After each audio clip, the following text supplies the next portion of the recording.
সুন্দর আরো সুন্দর চাঁদ তারা, আসমান সুন্দর জমিন সুন্দর আরো সুন্দর চাঁদ তারা,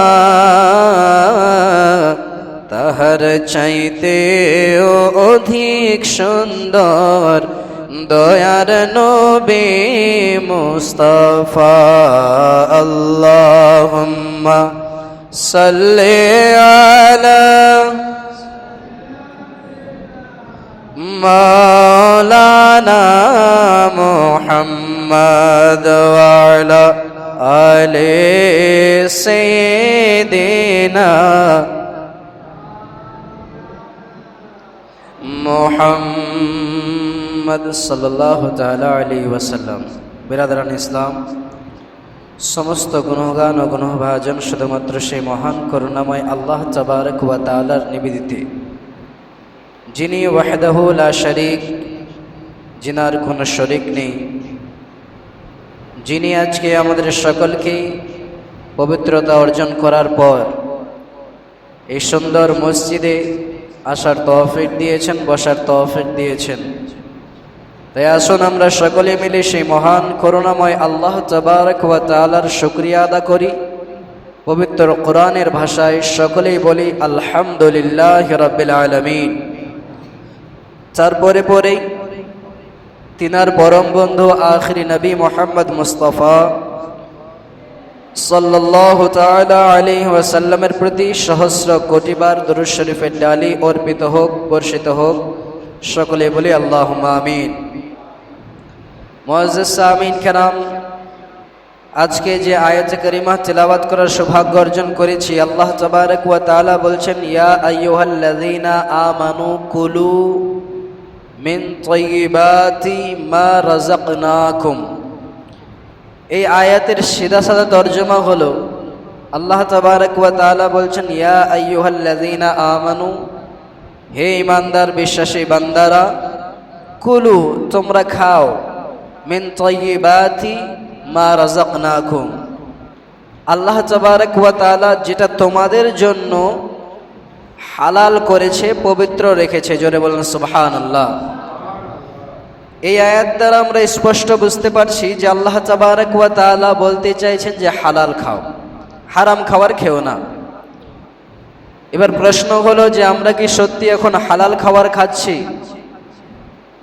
আল্লাহ তাবারক ওয়া তাআলা আমাদেরকে রুজি দিয়েছেন, আল্লাহ তাবারক ওয়া তাআলা আমাদের সকলকে আয় করার শক্তি দিয়েছেন, কিন্তু তার সত্ত্বেও আমরা কেন এমন কাজ করি যে কাজকে খুদ আল্লাহ তাবারক ওয়া তাআলা স্বয়ং আল্লাহ তাআলা নিষেধ করেছেন? আমার এই কথা থেকে উদ্দেশ্য হলো যে হারাম খাওয়ার থেকে আমরা দূরে সরে থাকতে পারছি না। যেমন করে হোক মিথ্যা কথা বলে, সুদ খেয়ে কিংবা সুদ দিয়ে। মনে রাখবেন, শুধু সুদ খাওয়াটাই যে হারাম সেটা নয়, সুদ দেওয়াটাও হারাম। তার জন্য বললাম সুদ খেয়ে অথবা সুদ দিয়ে, দুইটাই কিন্তু হারাম।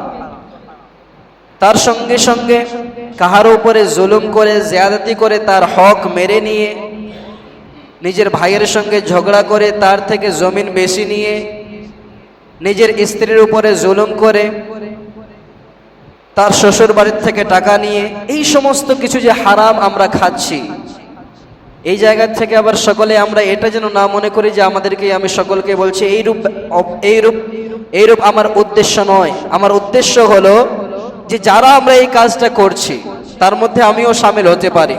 হয়তো আমিও মিথ্যা কথা বলে কোথাও থেকে টাকা আয় করছি, আমিও তার মধ্যে শামিল হতে পারি। আমি সকলকেই বলছি যে আমরা কেন এই কাজগুলি করছি। যখন আল্লাহ তাবারক ওয়া তাআলা স্পষ্টভাবে বলছেন যে তোমরা হালাল খাও, যেটা আমি তোমাদের জন্য হালাল করেছি। জমিনের বুকে কি হালাল খাওয়ার নেই? আমরা মেহনত করে খাই, সেটা কি হালাল নয়? সেটা হালাল খাওয়া। সত্য কথা বলে কারো কাছ থেকে টাকা পাই, তো সত্য কথা বলে নিয়ে খেলাম, সেটা হালাল খাওয়ার। সুদ দিলাম না, সুদ নিলাম না, এটা হালাল খাওয়ার। আমরা যেই ব্যবসা করছি, ব্যবসার মধ্যে মিথ্যা কথা বললাম না, সত্য কথা বলে চালালাম, হালাল খাওয়ার। কিন্তু আজকে আমরা ব্যবসা করছি, সেটার মধ্যেও মিথ্যা কথা। আল্লাহুস সামাদ। দেখুন নবী পাক সাল্লাল্লাহু তাআলা আলাইহি ওয়াসাল্লাম, এই যে আমরা খাওয়ার জন্য, এই যে আমরা মিথ্যা কথা বলে বেশি বেশি করে টাকা আয় করছি, সঞ্চয় করছি, জোগাড় করে রাখছি, এটার জন্য নবী কি বলেছেন দেখুন। হাদিসে পাকের মধ্যে হযরতে উম্মে মুনজির রাদিয়াল্লাহু তাআলা আনহু থেকে বর্ণিত, একবার হুজুর সাল্লাল্লাহু তাআলা আলাইহি ওয়াসাল্লাম রাত্রে বেলায় মানুষদের কাছে, অর্থাৎ সাহাবাদের কাছে এলেন। আসার পরে বললেন, হে আমার সাহাবীরা, এই মানুষেরা, তোমরা কি লজ্জা করো না? বলছেন, তোমরা কি লজ্জা করো না? এ আমার সাহাবীরা, তোমরা লজ্জা করো। এবার সাহাবায়ে কেরাম আরজ করলেন, ইয়া রাসূলুল্লাহ, ইয়া হাবিবাল্লাহ, নবী গো, কি জিনিস থেকে আমরা লজ্জা করব বা কেমন করে লজ্জা করব? তো এবার নবী পাক সাল্লাল্লাহু তাআলা আলাইহি ওয়াসাল্লাম ইরশাদ করে বলছেন, হে আমার সাহাবীরা, শোনো, তোমরা ওই সমস্ত কিছু জিনিস জমা করে রাখছো, এক জায়গায় জড়ো করছো, জমা করে রাখছো, যেই জিনিস তোমরা খেতে পারবে না। কি বললেন? ওই সমস্ত জিনিস তোমরা জোগাড় করে রাখছো, যেই সমস্ত জিনিস তোমরা খেতে পারবে না। নবী আমার তারপরে আরো বলছেন, আর ওই সমস্ত আশা তোমরা করে রাখছো, যেই আশাগুলি তোমাদের পূর্ণ হবে কিনা সেটা তোমরা জানো না। আজকে বলুন, এই হাদিস আমাদের নিকটে যদি আমরা দেখি তো মিলে গিয়েছে কিনা? আজকে আমরা এখন খাবার খেলাম, কালকে কি খাবো, এক মাস ধরে কি খাবো, এক বছর ধরে কি খাবো, সেটার চিন্তা করে আমরা হারাম খাচ্ছি। আমরা এক বছর ধরে কি খাবো, কি করব, সেটা চিন্তা করে আমরা মিথ্যা কথা বলছি। এক বছর ধরে আমরা কি কি খাবার খেতে পারবো, সেটা চিন্তা করে আমরা কি করছি, হারাম নিয়ে, সুদ নিয়ে অথবা সুদ দিয়ে বেশি বেশি করে টাকা আমরা জোগাড় করে রাখছি। এটা কাজ আমরা করছি। নবী আমার বলছেন, তোমরা জানোই না, তোমাদের শ্বাসের কোনো বিশ্বাসই নেই, তোমাদের আত্মার কোনো ভরসা নেই, কখন তোমাদের আত্মাখানা তোমাদের শরীর থেকে বের হয়ে চলে যাবে। তোমরা কেন ওই সমস্ত কিছু জোগাড় করে রাখছো, যে কিছু তোমরা খেতেই পারবে না? খাওয়ার আমরা সঞ্চয় করে রাখলাম খাওয়ার জন্য, কিন্তু কখন জানি হঠাৎ করে মৃত্যু চলে আসে, মৃত্যুর পারওয়ানা চলে আসে, সেটা আমরা জানি না। নবী আমার বলছেন, তোমরা ওই সমস্ত আশা করে রাখছো, वो उम्मीदें रखते हो, ওই সমস্ত আশা করে তোমরা রাখছো, যেগুলি তোমাদের পূরণই হবে না। অর্থাৎ আমরা আশা করে রেখেছি যে এক বছর পরে একটা গাড়ি নেব, তার জন্য টাকা জমা করছি। আমি এক বছর পরে একটা কি করব, ট্রেনে সফর করে আমি আজমিরে যাব, অথবা আমি ট্রেনে সফর করে মক্কায় যাব, মদিনায় যাব, ঘুরতে যাব, ফিরতে যাব, দুবাই দেখতে যাব, আমি অন্য দেশের বুর্জ খলিফা দেখতে যাব। এই ধরনের আমার সোচ, আর তার জন্য আমরা টাকা জোগাড় করে করে করে করে ঢিপ লাগিয়ে দিচ্ছি, হারাম কামাই করে, হারাম ভাবে সঞ্চয় করে রাখছি। তো নবী বলছেন যে সেই সমস্ত তোমরা আশা করে রাখছো, দুবাই যাওয়ার শখ রেখেছো, দেখো তোমাদের এই আশাটা পূরণ হবে কিনা সেটা তোমরা জানোই না, কখন জানে তোমাদের মৃত্যুর পারওয়ানা চলে আসে। শুধু একটাই হাদিস নয়, নবী আমার এইরূপ বহু হাদিসের মধ্যে বলেছেন যে তোমরা সেটা কেন ভাবছো যে জিনিসটা হওয়ার সম্ভাবনা নেই। নবী আমার কি বলছেন দেখো। তারপরে নবী আমার বলছেন যে হযরতে আবু সাঈদ খুদরি রাদিয়াল্লাহু তাআলা আনহু থেকে বর্ণিত যে হযরতে উসামা বিন যায়েদ রাদিয়াল্লাহু তাআলা আনহু তিনি কি করলেন, এক মাসের জন্য একটা কর্জ নিলেন, সুদের উপরে একটা ধার নিলেন। যখন ধার নিয়েছেন কিনা, ধার নিয়ে একটা লোন দিয়ে অর্থাৎ দাসী ক্রয় করলেন এক মাসের জন্য, এক মাসের সুদ করে তিনি একটা দাসী ক্রয় করলেন। তো যখন দাসীটা ক্রয় করেছেন, নবী আমার বলছেন যে এ আমার সাহাবীরা, দেখো তোমাদের কি তাজ্জুব লাগছে না, তোমাদের কি তাজ্জুব লাগছে না, অবাক লাগছে না? বলে কেন ইয়া রাসূলুল্লাহ? দয়ার নবী আমার বলছেন, দেখো এই যে উসামা বিন যায়েদ এক মাসের জন্য সুদের উপরে টাকা নিয়ে সে যে একটা দাসী ক্রয় করলো, তার আশাটা দেখো যে সে এক মাস পর্যন্ত বেঁচে থাকবে বলে আশা রেখেছে। এক মাসের কথা শুধু বলছেন নবী, যে এক মাস ধরে সে বেঁচে থাকবে এটা আশা করেছে, যার জন্যই সে ক্রয় করে নিল সুদের উপরে টাকা নিয়ে। নবী আমার বলছেন যে সে কত বড় আশা রেখেছে দেখো। অথচ নবী আমার কি বলছেন, নবী আমার বলছেন যে দেখো আমি যখন কোনো খাওয়ার জন্য যাই, খাওয়ার খেতে যাই, নবী আমার বলছেন লোকমা যখন মুখে দিই, মুখে দেওয়ার পরে আমি লোকমাটা ভালো করে দাঁত দিয়ে চিবাতে পারবো কিনা সেটার আমি ভরসা রাখি না। যার কবজায় আমার জান আছে, নবী আমার বলছেন রব্বে জুল জালালের কুদরতি হাতে আমার জান আছে, সেই আল্লাহর উপরে আমার ভরসা আছে। কিন্তু তবুও আমি বলছি আমার রূহখানা যে কখন কবজা হয়ে যাবে, কখন যে আমার আত্মাখানা বের করে নেওয়া হবে সেটা আমি জানি না।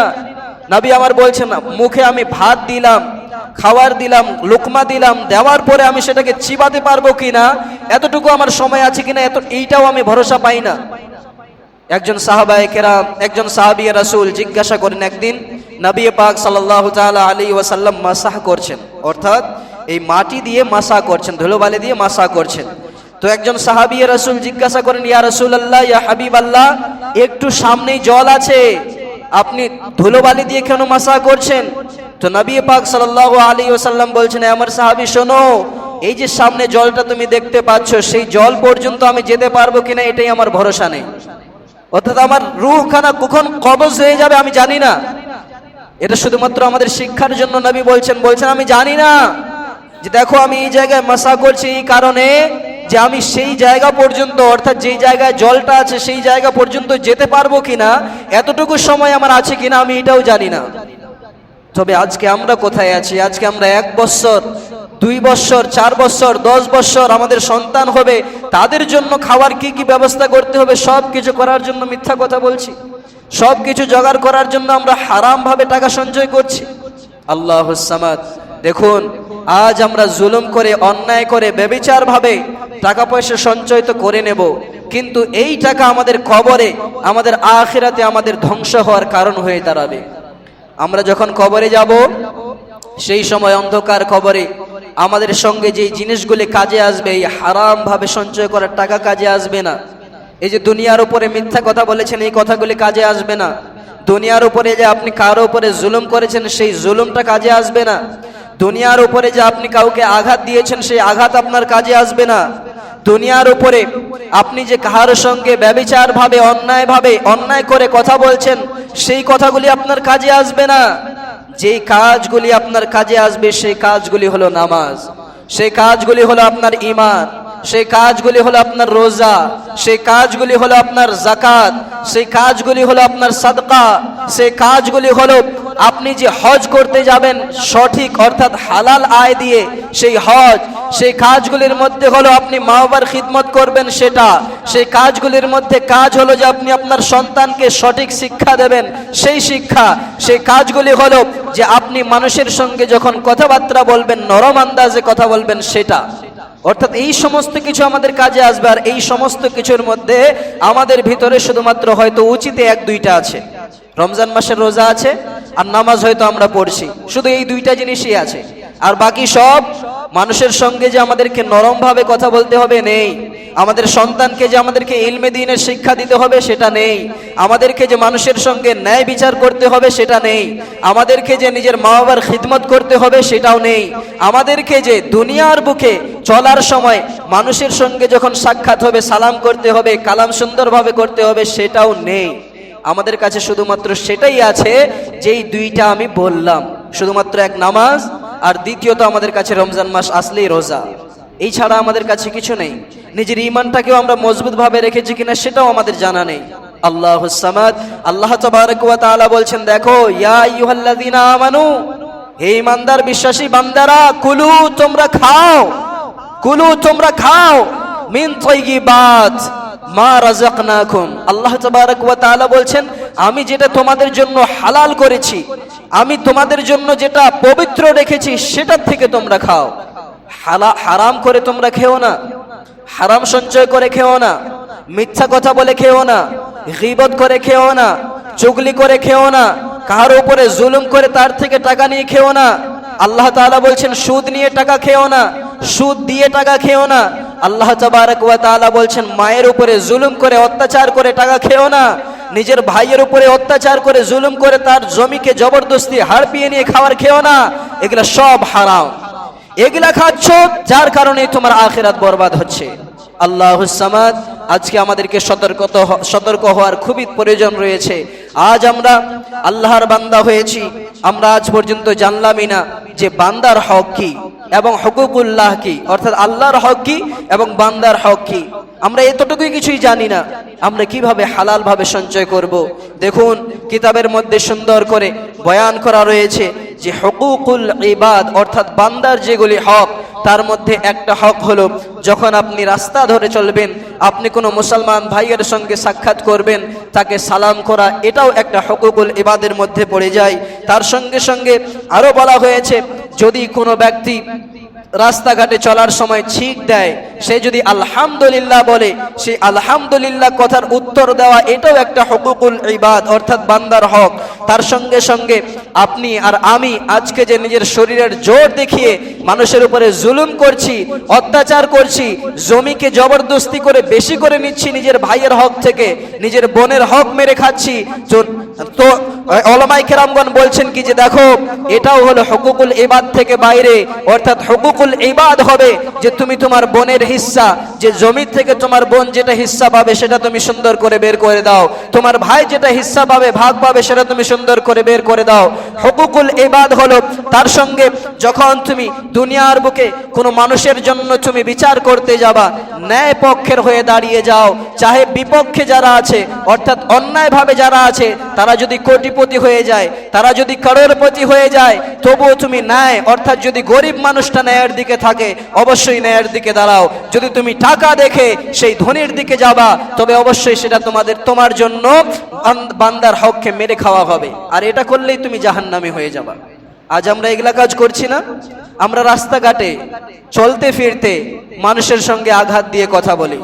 যখন আমরা কোনো বিচারে যাই, সেই সময় আমরা দেখি যে কোন পক্ষটা বেশি টাকাওয়ালা রয়েছে, যেই পক্ষটা পয়সাওয়ালা বেশি, তার পক্ষে আমি দাঁড়িয়ে গেলাম। কেন? কারণ এর পক্ষে যদি আমি হয়ে যাই, তবে এই ব্যক্তিটা আমাকে ভবিষ্যতে টাকা দেবে, আমাকে সাহায্য করবে, এই আশা নিয়ে। কিন্তু ন্যায় কি আর অন্যায় কি সেটা আমরা জানলামই না, ডাইরেক্ট গিয়ে দাঁড়িয়ে গেলাম। এটাও একটা বড় ধরনের ভুল কাজ। আজ আমরা সমাজের মধ্যে দেখুন, কেউ আবার নিজের দিকে নেবেন না, আমি সকলের জন্য বলছি যে আমরা এই কাজগুলি ভুল করছি। বাবাজিরা আমার, সত্যি বলছি যে আমরা এই ভুল কাজগুলি করছি। রাস্তাঘাটে চলার সময় আমরা ন্যায়ের পক্ষে দাঁড়াই না, অন্যায়ের পক্ষে দাঁড়িয়ে যাই। আমরা সঠিক কথার দিকে যাই না, যেটা ভুল কথা আছে সেটার দিকে চলে যাই। আজ আমাদের ভিতরে ভুল এত ভুল কাজ করছি যে আমাদের নফস আজকে গুনাহ করতে করতে এত মোটা তাজা হয়ে গিয়েছে যে আমরা সঠিক কাজের দিকে যেতে রাস্তায় খুঁজে পাই না। অর্থাৎ আমরা যে সঠিক কাজটা করব, আমাদেরকে যে ইমাম সাহেব বলছে যে এই কাজগুলি করিও না, আর একটা জিনিস কি হয়েছে জানেন, যে আজকে আমাদেরকে যারা সত্য কথা বলছে, ভালো কথা বলছে, তাকে আমরা সত্যিকারে বড় শত্রু মনে করি। আজ আমি দাঁড়িয়ে আপনাদের সম্মুখে এই বয়ানগুলি করছি, হয়তো আপনাদের মধ্যে, হয়তো আমাদের মধ্যে কেউ এমনও হতে পারি যারা হয়তো আমাকে দুশমন মনে করছেন। কেন মনে করছেন? যে আমাকে এটা ভুল, আমাকে আঘাত দেয়, আমাকে আঘাত দেওয়ার জন্য আমার মনে যেন আঘাত লাগে, যার কারণে বলছে। হয়তো এই ধরনের আমাদের ভিতরে খেয়াল আসছে। কেন জানেন? কারণ হলো যে আমাদের নফসটা আমাদেরকে গুনাহের দিকে এত মগ্ন করে দিয়েছে যে আমরা সঠিকটা আর দেখতেই পাচ্ছি না, সঠিক জিনিসটা আর বুঝতে চাইছি না। অথচ বড় বড় উলামায়ে কেরামগণ যিনারা ছিলেন, তিনারা বলতেন যে আমরা সঠিক সব থেকে বেশি গুরুত্বপূর্ণ বন্ধু আমি তাকে মনে করি না। উলামায়ে কেরামগণ বলছেন আমি তাকে মনে করি না যে আমার সঙ্গে সর্বদা ভালোভাবে কথা বলে, ভালোভাবে ব্যবহার করে। উলামায়ে কেরামগণ কি বলছেন? যে আমাদের সঙ্গে যে খুব সুন্দরভাবে কথা বলে, আমরা তাকে সঠিক বন্ধু, ভালো বন্ধু মনে করি না। বলে কেন? উলামায়ে কেরামগণকে জিজ্ঞাসা করা হলো কেন? তিনারা উত্তরে বলছেন, শোনো, যারা আমাদের সঙ্গে সঠিক ব্যবহার করে, সব সময় ভালোভাবে চলাফেরা করে, তারা যদি আমাদের কোনো ছোট্ট খাট্ট ভুল দেখে, তারা আমাদের ভুলকে ধরিয়ে দেয় না। বলছেন তারা আমাদের ভুলকে ধরিয়ে দেয় না, তারা বলে যে ছোট্ট ভুল করলো, এটাকে আর কি ধরিয়ে দেব, এটা বলে তারা পার করে দেয়। কিন্তু যারা আমাদের দুশমন হয়, তাদেরকে আমরা বন্ধু মনে করি। উলামায়ে কেরামগণ বলছেন তাদেরকে আমরা বন্ধু মনে করি। কেন? কারণ হলো যখন আমরা ছোট্ট থেকে ছোট্ট কোনো ভুল করি, সেই ভুলটাকে আমাদের সেই দুশমন আমাদেরকে ধরিয়ে দেয় যে তুমি এটা ভুল করেছো। ছোট্ট ভুল করে ধরিয়ে দেয় না? আমরা যদি একটা ছোট্ট মিথ্যা কথা বলে দিই, তবু আমার যদি কেউ বিপক্ষে থাকে, সে আমার কথাটা ধরিয়ে দেবে, আপনি তো মিথ্যা কথা বলেছিলেন, ধরিয়ে দেয় না? তো উলামায়ে কেরামগণ বলছেন যে আমার শত্রু হয় সে আসলে আমার বন্ধু। কেন? কারণ হলো যে আমার যত সমস্ত ভুল আছে, সেই সমস্ত ভুল আমার দুশমনি আমাকে দেখিয়ে দেয়। আজকে আমাদেরটা উল্টা চলছে না?